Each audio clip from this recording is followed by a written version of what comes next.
तो परिणाम क्या हो रहा है? बड़े पैमाने पर जानवरों का कत्ल हो रहा है, गाय का, भैंस का, बकरी का, बकरे का, कुत्तों का। गाय का आंकड़ा मैंने बताया 2.5 करोड़ तो प्रतिवर्ष गाय का कत्ल होता है। भैंस का 1.25 करोड़ प्रतिवर्ष कत्ल होता है। डूकर सुअरों का 2.5 से 3 करोड़ का कत्ल प्रतिवर्ष का है। बकरे बकरियां छोटे जानवरों की संख्या करोड़ों में है, गिनी नहीं जा सकती है। तो भारत एक ऐसा देश बन गया है जहां कत्ल ही कत्ल होता है। ये जब बहुत ज्यादा परेशानी बन गई मेरे जैसे लोगों के लिए, भारत में जानवरों का कत्ल, गाय का कत्ल, गौवंश का कत्ल, तो हम सब लोग बहुत साल से एक प्रयास कर रहे हैं कि किसी तरह ये रुकना चाहिए। तो उसी संदर्भ में एक बार क्या हुआ, सन 1998 में मैं और मेरे जैसे कुछ समविचारी लोगों ने एक मुकदमा किया सुप्रीम कोर्ट में, पब्लिक इंटरेस्ट पिटीशन। एक संस्था है भारत में, उसका नाम है अखिल भारत कृषि गो सेवा संघ। एक दूसरी संस्था है, उसका नाम है अहिंसा आर्मी ट्रस्ट। दोनों ने मिलकर एक मुकदमा कर दिया। बाद में पता चला गुजरात सरकार भी उस मुकदमे में शामिल हो गई। सुप्रीम कोर्ट में मुकदमा आया और हमारा मुकदमा यह था कि गाय और गोवंश की हत्या नहीं होनी चाहिए। सामने जो कसाई लोग थे उनका तर्क था क्यों नहीं होनी चाहिए, जरूर होनी चाहिए। सुप्रीम कोर्ट में हमने अपील किया कि इसमें एक कोई बड़ी बेंच बनाई जाए। 1-2 जज का मामला नहीं है क्योंकि ये बहुत सीरियस है।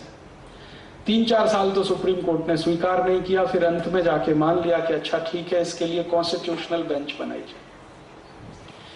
भारत देश के थोड़े दिन पहले तक चीफ जस्टिस रहे श्री RC लाहोटी ने अपनी अध्यक्षता में 7 जजों की एक कॉन्स्टिट्यूशनल बेंच बनाई और 2004 में मुकदमे की सुनवाई शुरू हुई, जो 2005 सितंबर में पूरी हो गई। सुनवाई के समय यही कुतर्क हमारे सामने आए, ठीक यही कुतर्क जो कभी शरद पवार के मुंह से मैंने सुने, जो कभी भारत के पढ़े लिखे लोगों के मुंह से मैंने सुने, और जो कभी भारत के भूतपूर्व प्रधानमंत्री नेहरू जी के द्वारा कहे गए। सारे के सारे कुतर्क एक ही जैसे, वही कसाईयों के द्वारा सुप्रीम कोर्ट में कहा गया। सबसे पहला कुतर्क कि भारत की गाय को जब बूढ़ा हो जाता है, माने बूढ़ी हो जाती है, तो बचाने में कोई लाभ नहीं है, उसको कत्ल करके बेचना ही लाभकारी है और हम भारत की अर्थव्यवस्था को मजबूत बना रहे हैं क्योंकि गाय का मांस एक्सपोर्ट कर रहे हैं।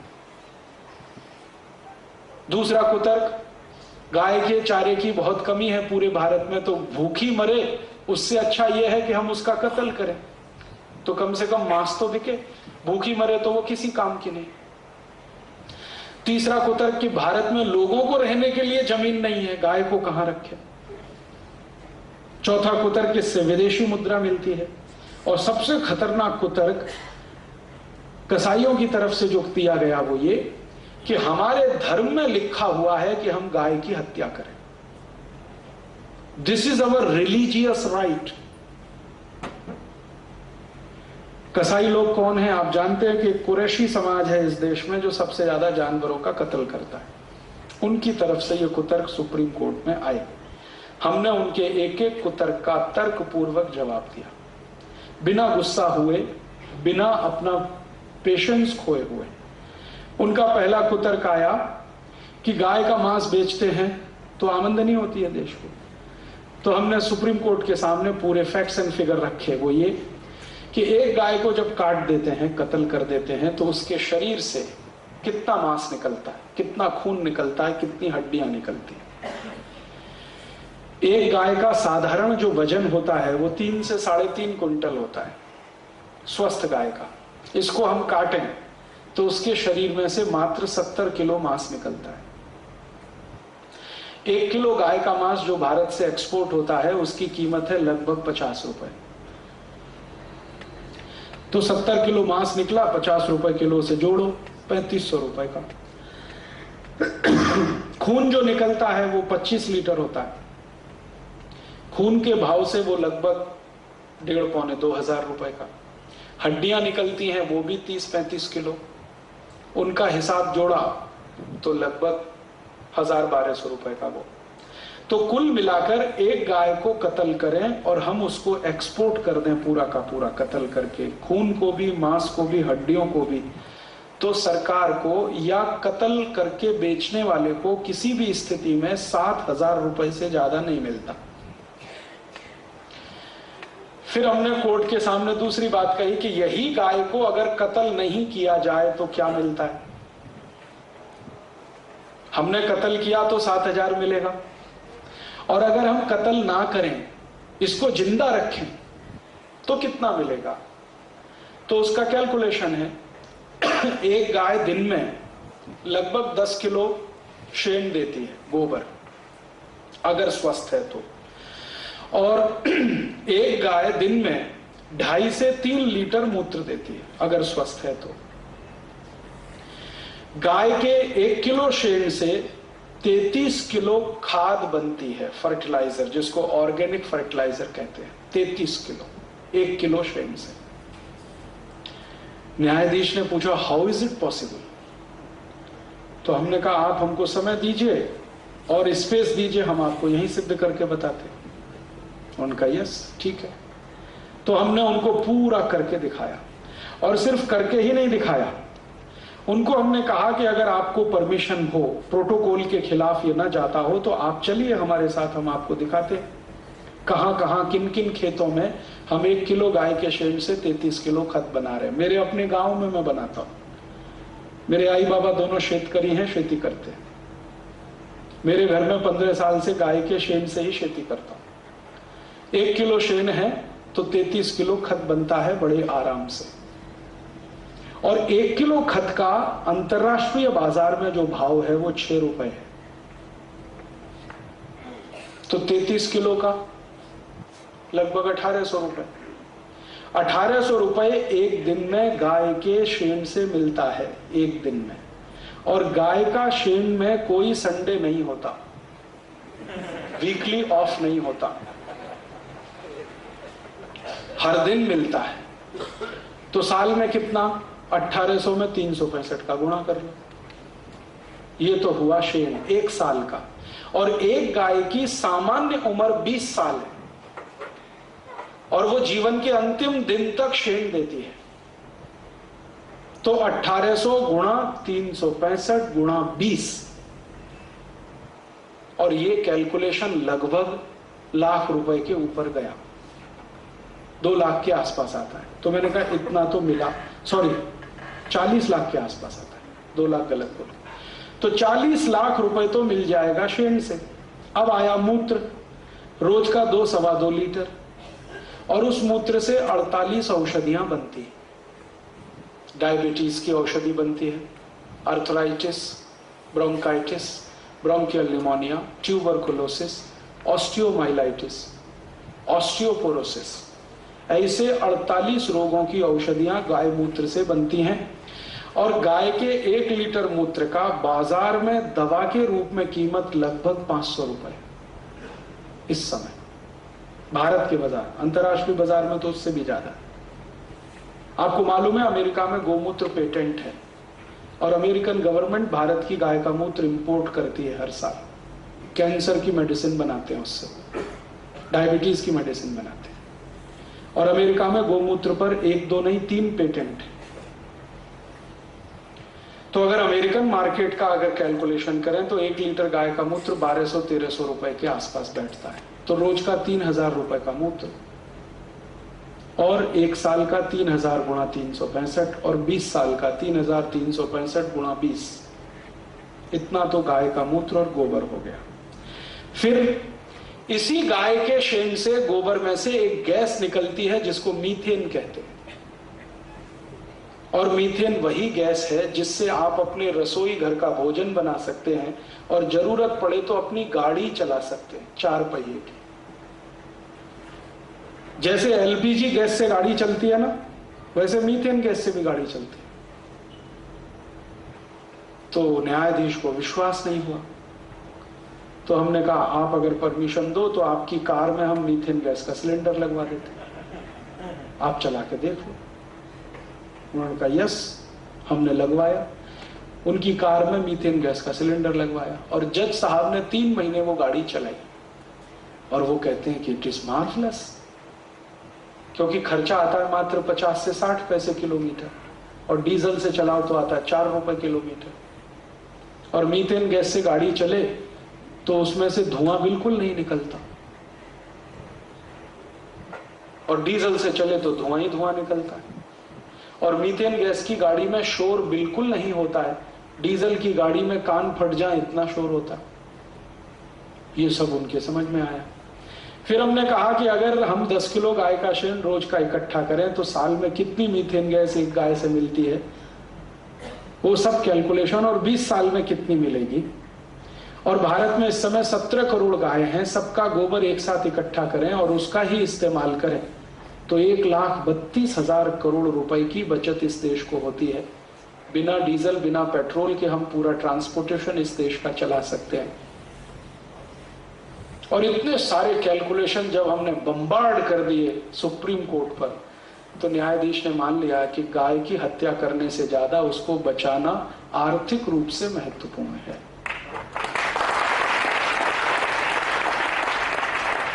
जब कोर्ट की ओपिनियन आई तो ये कसाई लोग भड़क गए, उनको लगा कि अब केस उनके हाथ से गया, क्योंकि उन्होंने हिसाब जोड़ के दिया था कि हम कत्ल करते हैं तो एक गाय से 7,000 की इनकम, यहां हमने सिद्ध कर दिया कि उसको जिंदा रख लो तो लाखों रुपए की इनकम।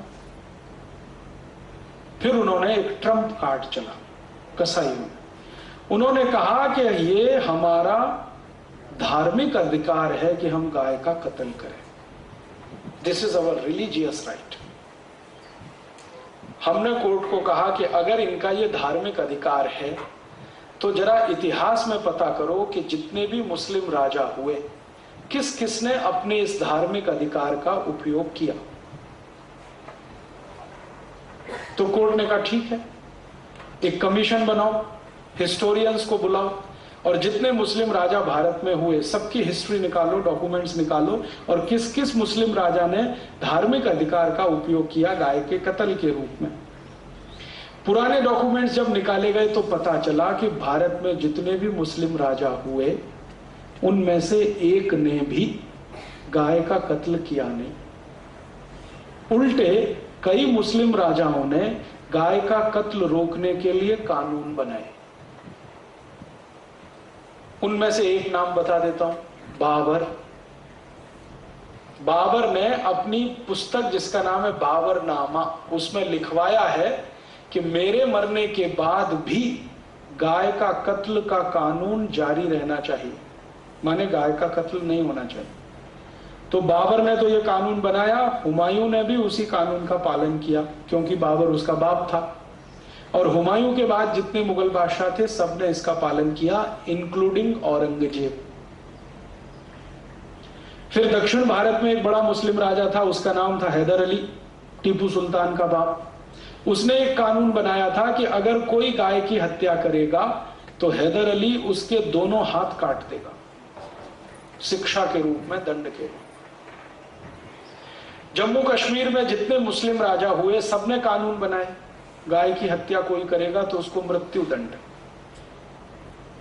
तो ये सब जब दस्तावेज कोर्ट के सामने आए तो हमने कोर्ट को कहा कि आप जरा बताइए कि अगर इस्लाम में गाय को कत्ल करना धार्मिक अधिकार होता तो बाबर तो कट्टर इस्लामिक था, 5 वक्त की नमाज पढ़ता था, हुमायूं भी था, जहांगीर भी था, औरंगजेब तो सबसे ज्यादा कट्टर था।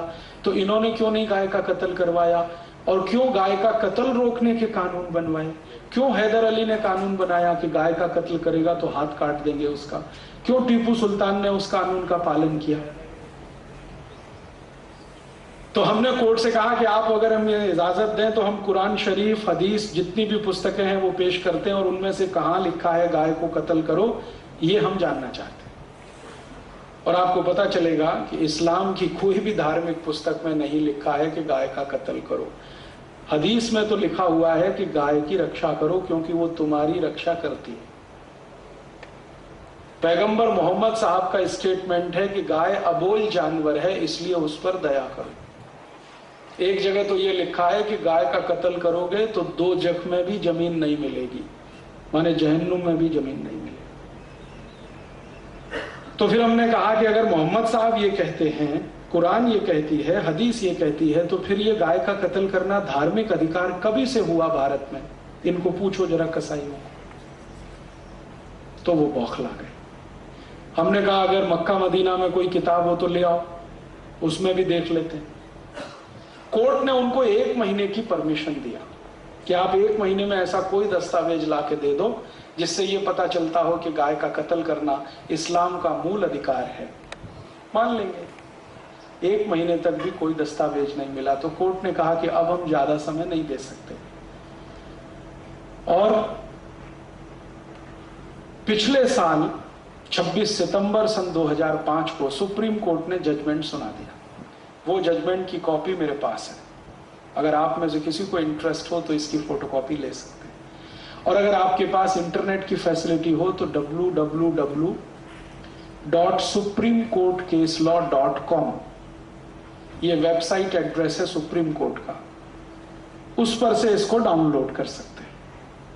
ये 66 पन्ने का जजमेंट है और भारत के सुप्रीम कोर्ट के इतिहास का सबसे ऐतिहासिक जजमेंट है। जजमेंट ये है कि गाय का कत्ल नहीं होना चाहिए।